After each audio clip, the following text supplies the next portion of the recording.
고난주간 금요일 아침입니다. 오늘도 성도님들께 우리 하나님 아버지와 우리 주 예수 그리스도로부터 은혜와 평강이 있기를 원합니다. 오늘 함께 묵상하실 말씀은 누가복음 23장 26절에서 28절입니다. 함께 말씀 읽겠습니다. 그들이 예수를 끌고 갈 때 시몬이라는 구레네 사람이 시골에서 오는 것을 붙들어 그에게 십자가를 지워 예수를 따르게 하더라. 또 백성과 및 그를 위하여 가슴을 치며 슬피 우는 여자의 큰 무리가 따라오는지라. 예수께서 돌이켜 그들을 향하여 이르시되 예루살렘의 딸들아, 나를 위하여 울지 말고 너희와 너희 자녀를 위하여 울라. 아멘. 오늘 본문 말씀은 2000년 전 우리 예수님께서 십자가에 달리시던 금요일 아침에 실제로 일어났던 역사적 사건을 기록한 내용입니다. 우리는 고난주간을 시작하면서 십자가 사건이 일어나고 나서 십자가의 의미를 깨닫고 사역하던 사도 바울의 글들을 중심으로 말씀을 나누었는데요. 오늘은 십자가 사건이 일어났던 그 현장으로 함께 가서 예수님의 십자가를 최초로 목격했던 그 증인들의 이야기를 생각해 보고자 합니다. 예수님께서 십자가를 지실 때 십자가 근처에 있었던 사람들이 많이 있었는데요. 복음서를 기록하고 있는 누가 자신은 그 현장에 없었습니다. 하지만 그 어떤 복음서 기자들보다도 이때 일을 상세히 기록하고 있습니다. 누가는 예수님에 대해서 알고자 하는 마음이 깊었는데요. 그 이유는 이 내용을 기록하여 후대의 성도들인 우리들에게 알리고 싶은 마음이 강했기 때문입니다. 특별히 십자가 사건이 일어났던 그 현장 주변에 있었던 많은 사람들을 찾아가서 근원부터 자세히 연구 조사를 하여서 이 복음서를 썼습니다. 오늘 우리가 함께 읽었던 본문 말씀은 예수님께서 십자가를 지시고 사형장인 골고다 언덕길을 오르실 때의 상황을 기록한 내용입니다. 이 일에 앞서서 어떤 일들이 있었는지 아마 성도님들은 잘 아실 것 같습니다. 목요일 저녁 6월절 저녁 식사를 하시고 감람산에 가셔서 기도하시던 중에 대제사장들과 군병들이 예수님을 강제로 끌고 가서 예수님은 여러 번의 재판을 받게 되시죠. 우선 대제사장의 집에서 비공식적으로 재판을 받으시고 밤새 희롱과 매질을 당하십니다. 그리고 다음 날 금요일 이른 아침 이스라엘 공회에서 재판을 받고요. 이미 종교자들은 예수님을 죽이기로 결정을 하고 재판을 했기 때문에 의미가 없는 재판이었습니다. 그리고 그들에게는 사형 권한이 없었기 때문에 사형 권한이 있는 빌라도에게 가서 고발하면서 사형 선고를 내려달라고 말합니다. 하지만 빌라도는 예수님이 갈릴리 사람이라는 것을 핑계로 헤롯에게로 보내지요. 헤롯은 또 예수님을 업신여기고 희롱하여 다시 빌라도에게 보냅니다. 그리고 빌라도는 다시 예수님을 신문합니다. 하지만 로마 법률상 어떠한 죄를 찾지 못했습니다. 하지만 예수님을 고발한 사람들은 막무가내로 소리질러 예수님을 십자가에 못 박아 형집행을 해달라고 고집을 부립니다. 빌라도는 3번이나 예수님에게서 죽일 죄를 찾지 못하였다고 말하지만 결국 많은 군중들의 목소리가 승리하게 되죠. 빌라도는 법대로 예수님을 재판한 것이 아니라 결국 자신의 정치적 생명 연장을 위해서 이스라엘의 유력자들의 입맛에 맞추어서 예수님께 사형 선고를 내린 것입니다. 누가는 이 사형 선고가 얼마나 불법적인지 우리에게 고발하고 있는 것이죠. 아무런 죄가 없으신 예수님께서 얼마나 무법한 자들에 의해서 무참히 고문을 당하고 죽임을 당하게 되었는지를 우리가 알아야 한다고 말하고 있는 것입니다. 예수님은 백성들의 아픔을 위로하시고 먹을 것을 주시고 질병을 고치시고 무엇보다 구원의 길을 가르치신 일밖에 없는데 말입니다. 그만큼 하나님을 떠난 인간들이 얼마나 큰 죄인인지를 고발하고 있는 것입니다. 거룩한 척하는 종교인들과 정의롭다고 말하는 정치인들이 얼마나 죄인인지를 고발하고 있는 것입니다. 오늘 본문 26절을 보면 빌라도에게 사형 선고를 받아낸 대제사장들과 이스라엘의 관리들이 주도적으로 예수님을 끌고 사형장으로 갑니다. 여기서 우리는 그들이 십자가를 따르는 것이 아니라 십자가를 지신 예수님을 끌고 간다라는 것을 발견하게 되죠. 예수님을 끌고 간다는 표현은 그만큼 그들이 십자가를 지시는 예수님과 상관이 없는 사람이라는 것을 말해줍니다. 밤새 이리저리 끌려다니시며 재판을 받으시고 매질을 당하신 우리 예수님은 이제 자신의 몸을 가눌 만한 기력도 없으셨습니다. 당시 십자가 형벌을 받는 사람들은 자신이 메어 달릴 십자가를 자기가 지고 가야 했습니다. 그런데 무거운 십자가를 지실 힘이 없으신 예수님의 걸음이 더디어지는 것을 보고 시골에서 올라온 시몬이라는 구레네 사람에게 예수님께서 지신 십자가를 억지로 지게 합니다. 여기서 누가는 다른 복음서에서는 말하지 않는 표현 하나를 사용하는데요. 시몬에게 십자가를 지워 예수를 따르게 했다라는 표현입니다.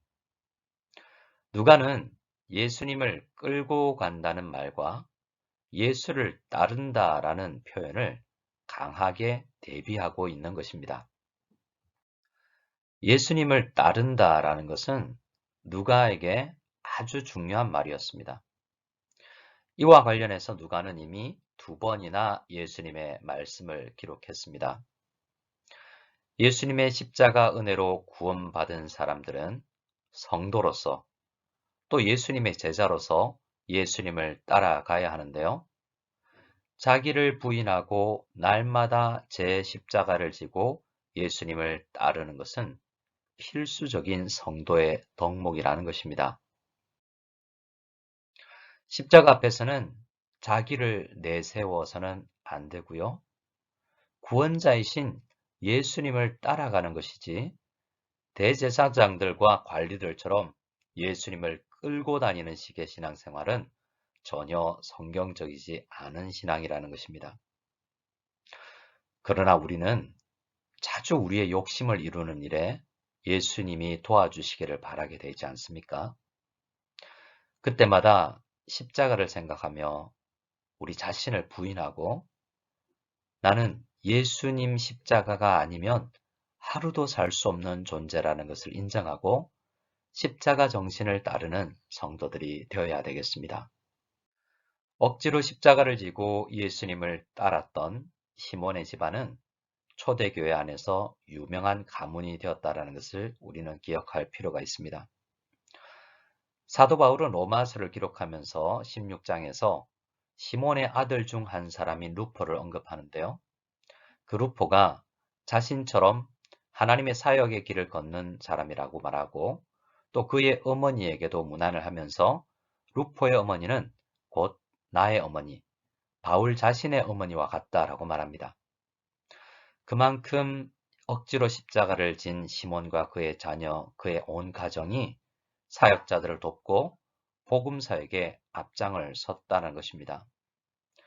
누가는 복음서를 읽는 모든 성도들이 십자가를 묵상하고 예수님을 따르는 사람들이 되기를 바라면서 지금 이 글을 쓰고 있는 것입니다. 누가는 예수님을 따르던 또 다른 부류의 사람들을 소개하는데요.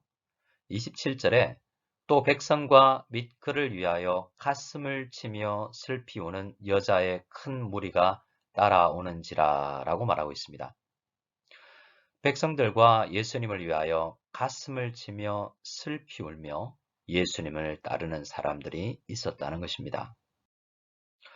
우선 백성들은 어떤 사람들일까요? 이 사람들은 십자가를 구경하러 나와서 예수님을 따르고 있는 사람들입니다. 누가는 복음서 안에서 이 백성들을 자주 언급하는데요. 이 사람들은 단순한 구경꾼들이 아닙니다.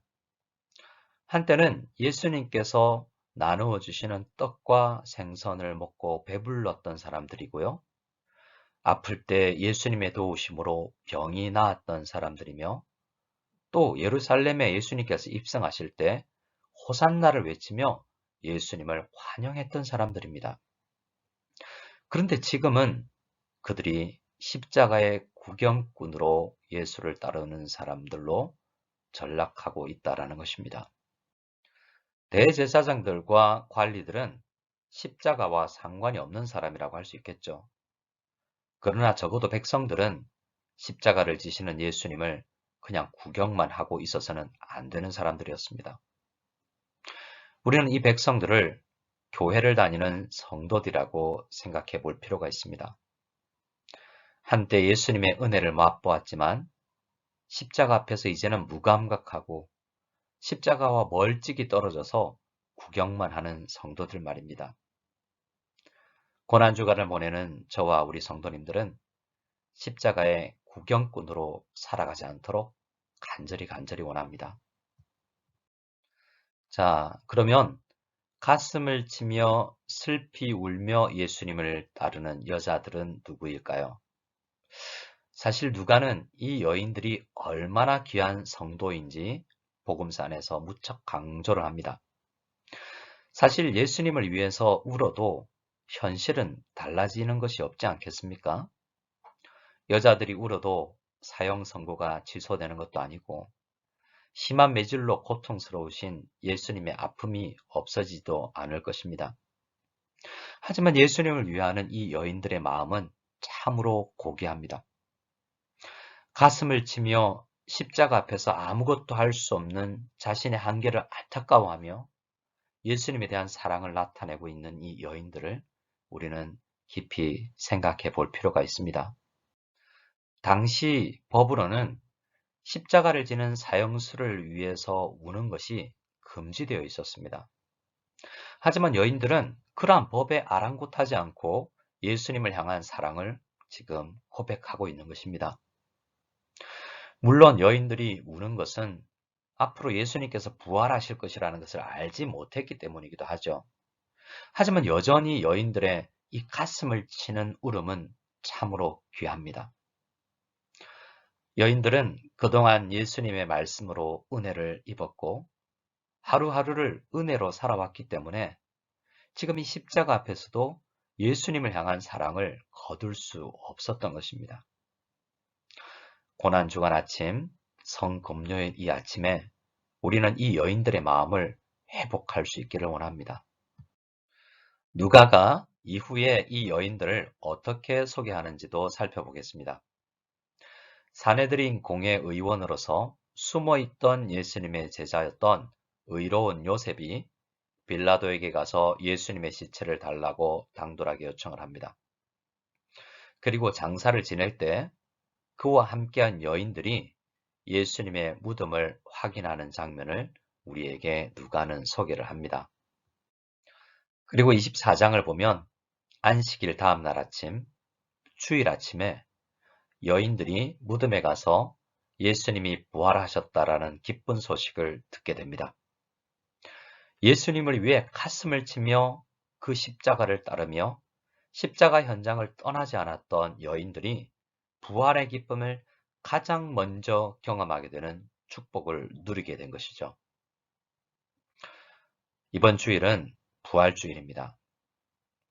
아마도 우리가 현장에서 모여서 부활주일 예배를 드리지 못할 것 같아서 매우 가슴이 아픕니다. 하지만 우리가 간절히 예수님의 십자가를 사랑한 만큼 부활주일 예배의 감격이 장소의 한계를 극복하고 누려질 수 있기를 간절히 원합니다. 가슴을 치며 예수님에 대한 애틋한 사랑을 표현하며 예수님을 따랐던 여인들에게 예수님께서 말씀을 해주십니다. 여인들은 예수님 가까이 따랐기 때문에 예수님의 음성을 한 번이라도 더 듣게 되는 축복을 누리게 된 것입니다. 기독교 역사상 가장 중요한 십자가 사건이 진행될 때에 제자들은 그 옆에 없었지만 가장 가까이 있었던 사람들이 이 여인들이라는 사실을 누가는 우리에게 알려주고 있는 것입니다. 누가만이 아니라 모든 복음서 기자들은 십자가 주변에서 일어났던 사건들에 대한 이야기를 이 여인들을 통해서 듣게 된 것입니다. 예수님의 음성을 직접 들었던 이 여인들에게 의존하여 성경을 기록했다는 사실을 우리는 꼭 기억해야 됩니다. 이렇게 십자가를 가까이 가고 십자가를 붙드는 십자가의 사람들이 주님의 음성을 듣게 되는 것입니다. 여인들에게 예수님은 어떤 설교를 남기셨을까요? 예수님은 십자가를 지시는 그 순간까지 끝까지 자기 자신에게 집중하는 것이 아니라 다른 사람들을 위해서 말씀해 주셨습니다. 예수님은 자신을 위해서 울지 말고 앞으로 어려운 세상을 살아가게 될 너희들을 위해서, 그리고 특별히 다음 세대를 위해서 울며 기도해야 한다라고 말씀해 주셨습니다. 이렇게 십자가로 가까이 가면 갈수록 우리의 기도는 나 자신이 아니라 다음 세대와 이 세상과 나보다 더 어려운 사람들을 향해서 변해간다라는 것을 우리는 경험하게 됩니다.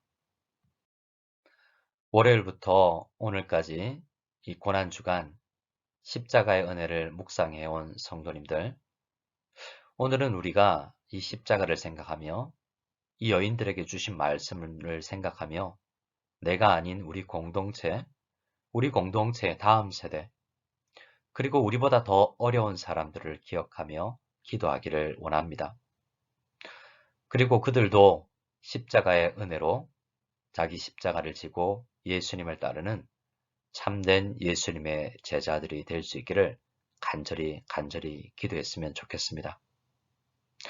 고난주간 특별 새벽 기도에 함께해 주신 모든 성도님들에게 주님의 은혜와 평강이 넘치기를 원하며 기도의 응답을 체험할 수 있기를 간절히 소원합니다.